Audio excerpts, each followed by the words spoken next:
As we continue our London Underground series of videos, the next section is the Bakerloo Line.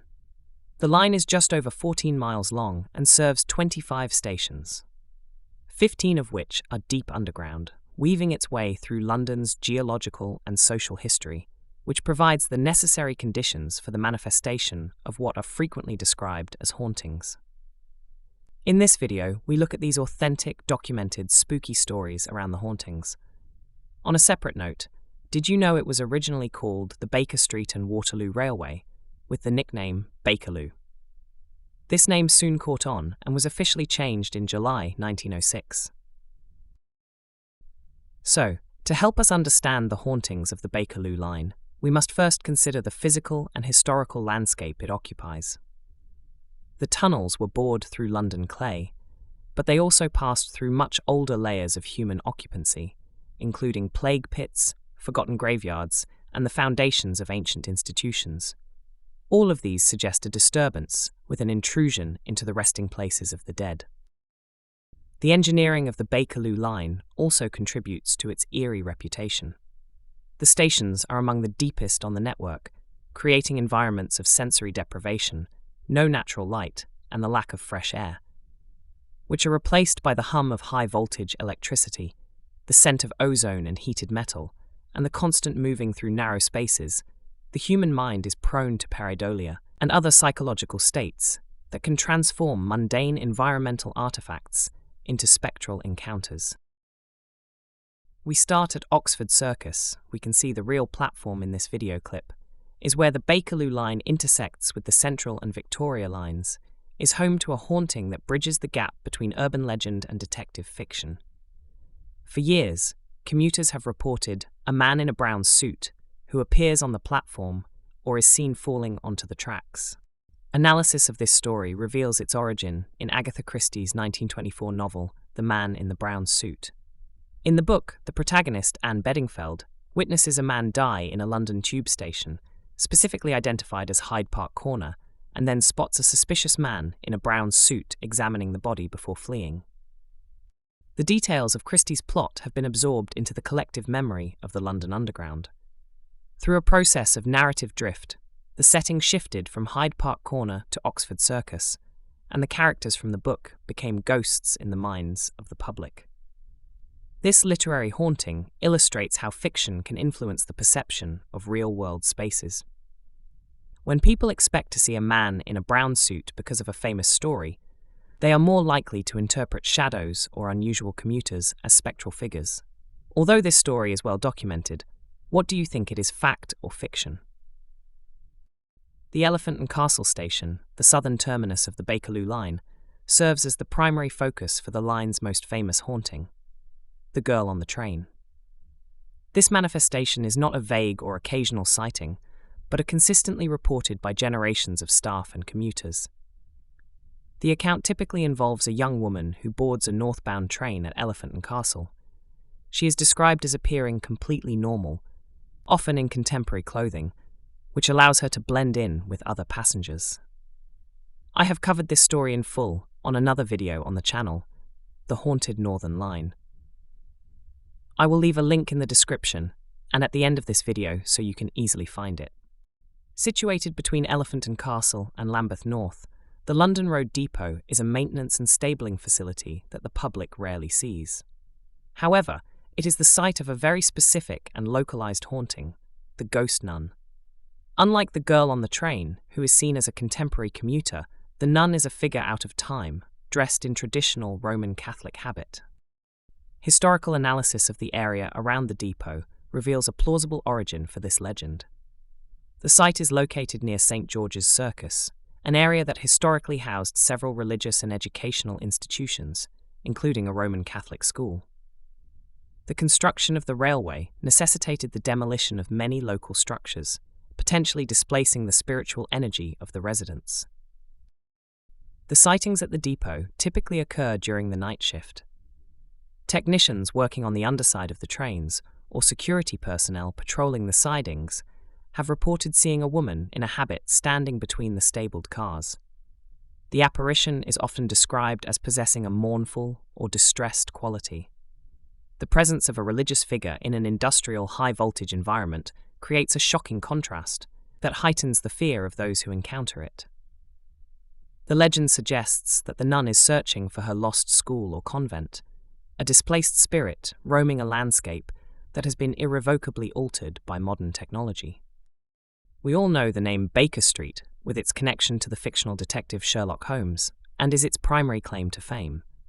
The Bakerloo Line platforms at Baker Street are particularly deep and narrow, contributing to a sense of claustrophobia that feeds into the station's darker legends. One of the most documented sightings on the Bakerloo Line occurred in 1968. A team of track walkers, individuals who patrol the tunnels on foot while the power is off to check for structural issues, reported an encounter that has since become a cornerstone of tube folklore. Near the Baker Street northbound tunnel, the workers encountered a bearded, wild-haired man dressed in tattered and filthy clothing. According to the reports, the man bared his teeth at the workers and lunged toward them with an expression of pure animalistic rage. One of the workmen, defending himself, raised a hatchet, at which point the figure retreated into the darkness of the service tunnels. This encounter is often linked to the troglodyte or subterranean cannibal myths of the London Underground, the idea that a forgotten class of society lives in the disused shafts and feeds on the waste of the city. The Baker Street legends were further darkened by the 1983 confession of Kieran Kelly, a serial killer who claimed to have pushed over 30 people under tube trains between the 1950s and 1980s. Kelly specifically mentioned an incident at Baker Street where he pushed a man named Christie under a train, claiming this was the one that started it all. The realization that a predator may have been stalking the Bakerloo Line for decades transformed the nature of the ghost stories. The fear at Baker Street shifted from a fear of the spectral to a fear of the predatory human presence that the shadows could hide. While police and historians continue to debate the exact number of Kelly's victims, his legacy has left a permanent stain on the station's atmosphere. The bearded man of 1968 is sometimes interpreted not as a ghost, but as one of the disappeared or a survivor of Kelly's era, lurking in the tunnels. Maida Vale Station, located in a quiet residential district, offers a different kind of paranormal experience. The station is famous for its mosaic tiling and its history as the first station to be staffed entirely by women during the First World War. This unique social history provides a framework for its spooky stories. The most frequent reports at Maida Vale involve the station's escalators. Passengers travelling late at night, particularly when the platforms are empty, have reported the sensation of invisible hands touching them. Witnesses describe a light brushing against their shoulders or the feeling of someone standing directly behind them, breathing on the back of their neck. In some cases, passengers have glimpsed a phanto figure at the top or bottom of the escalator that vanishes as they approach. The tactile hauntings of Maida Vale are often interpreted as echoes of the station's past. During the war, the station was a place of high anxiety and physical crowding as people sought safety from air raids. The sensation of being touched in the dark may be a psychological residual of that era's frantic, claustrophobic atmosphere.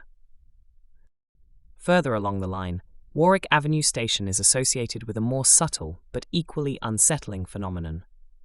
Passengers travelling between Marylebone and Warwick Avenue have reported seeing the reflection of another person sitting in the seat next to them in the carriage window, despite the seat being physically empty. Unlike full-body apparitions, these reflection ghosts are often only noticed for a few seconds. A passenger might look at their own reflection in the dark glass of the tunnel and see a figure sitting beside them, wearing clothing that looks out of date. When they turn their head to look at the seat, there is no one there.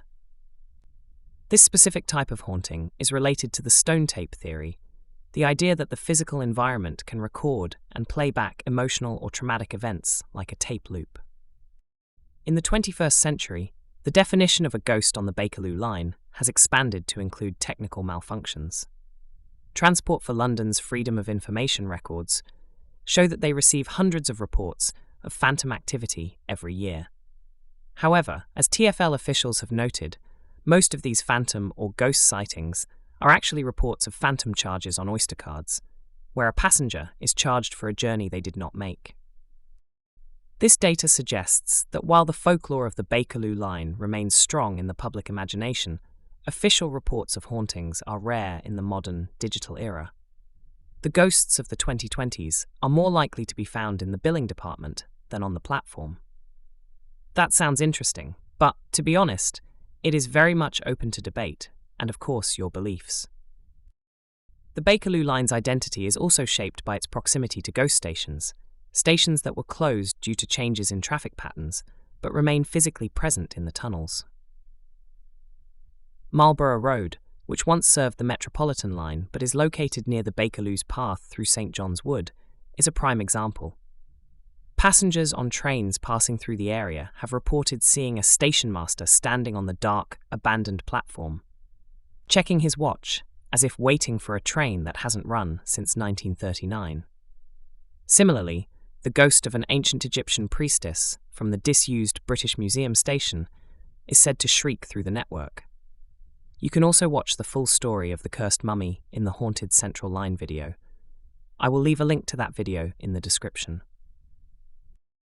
While the cultural narratives of the Bakerloo Line are rich and varied, researchers have also sought physical explanations for these phenomena.